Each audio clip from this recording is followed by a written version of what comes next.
Hello fans and viewers out there. Welcome to another episode of our knowledge sharing. Today we are looking at history matters. I guess you want to know a great historic finding from the Igala Kingdom and the people of Idah about a river whose fish can never be cooked if gotten from that river.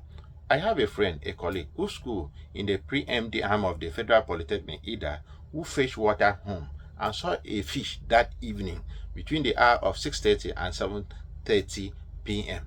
and had to return the fish and the water to that river. Haven't heard about this story. I really don't want to speak more, but I want you to watch this video.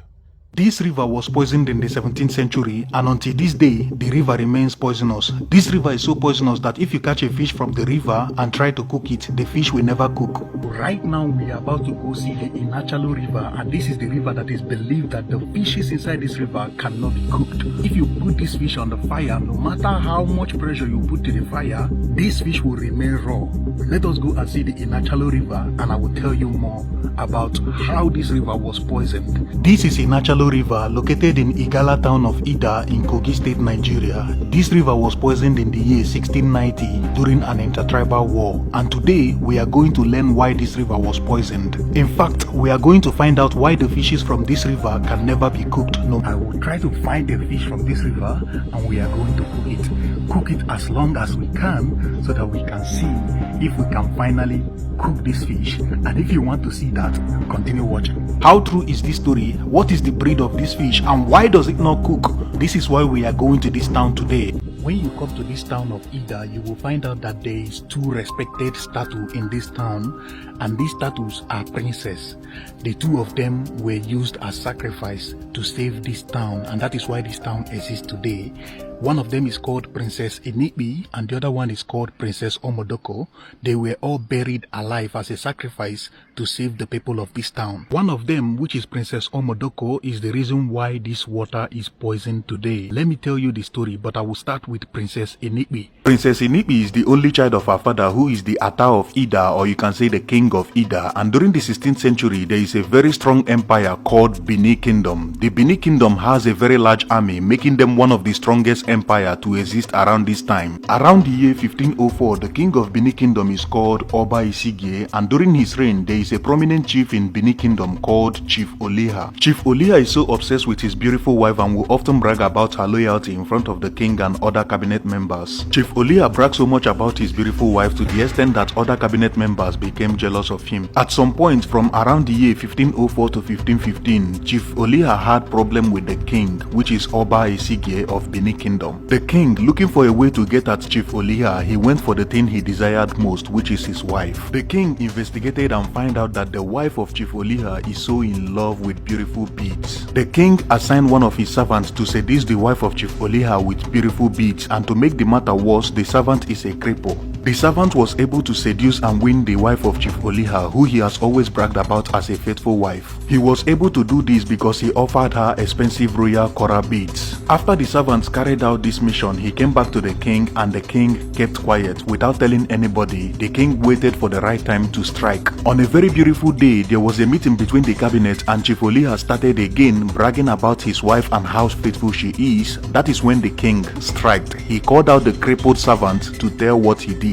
Everybody in the cabinet was shocked. Not only that this person is a servant, he is a crippled servant, and everybody mocked Chief Oliha for trusting his beautiful wife too much. With that anger, Chief Oliha went home and killed his beautiful wife, and with the shame, he decided he would get back at Oba Isigye, which is the king of Igala Kingdom. He planned to dethrone the king, knowing fully well that he would not get support from the cabinet members. Chief Oliha made a very different plan, and this plan would turn out to be a very deadly one. He went to Idah and informed the Idah of Idah that the king of Benin is planning an offensive in Idah. Being a cabinet member of Igala Kingdom, the Idah of Idah believed him, knowing fully well that the Igala people and the Benin people has always been in a loggerhead, so he wanted to use the power of disinformation to cause war between the two kingdoms. And he succeeded in doing that because he returned back to Benin and informed the Oba of Benin that the Idah of Idah is planning an offensive in Igala Kingdom. And that worked because in the year 1515 it escalated and the war broke out between the Igala people of Idah and Igala Kingdom. Igala Kingdom having a superior army, and they recently bought guns from the Portuguese for the very first time, they were able to defeat the warriors of Idah in the battlefield, and they were advancing to wipe out the whole of Idah. The Idah of Idah, being very nervous, he contacted the oracle to know what he can do to save his kingdom from being wiped out by the Benin army. The oracle demanded that a virgin blood from the royal family must be sacrificed to save the kingdom, and this means that Princess Inibi, which is the only child of the king, will be sacrificed, and the king rejected it. The king pleaded with the oracle to take virgin slaves, but the oracle insisted that the virgin must be from the royal family. For complete 1 week, the king was a very different person. He was in a very bad mood. Princess Inibi noticed the change in her father's mood for more than 1 week now, and she tried by herself to find out exactly why her father has been in a bad mood. So she found out that the oracle demanded that she, as the royal blood, would be sacrificed to save the people. As an act of bravery, Princess Inibi volunteered and said she would come out to be sacrificed so that her people would remain. She was buried alongside 9 other virgin slaves who would help her in the afterlife.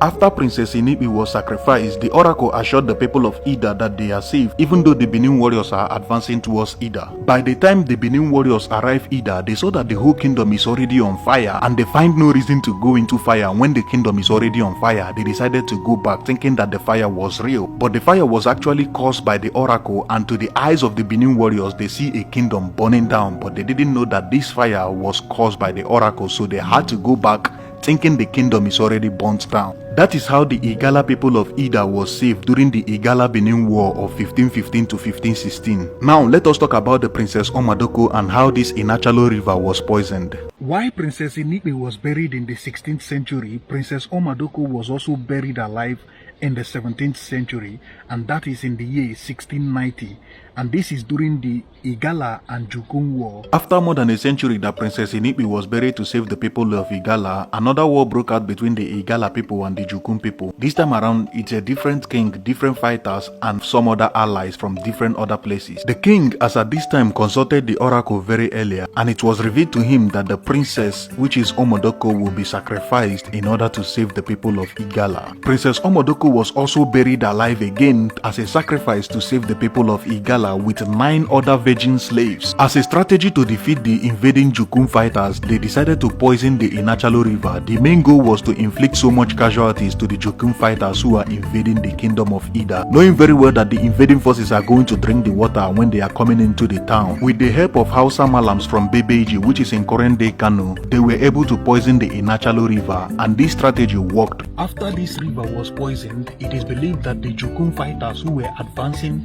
towards Idah, who drank this water, died.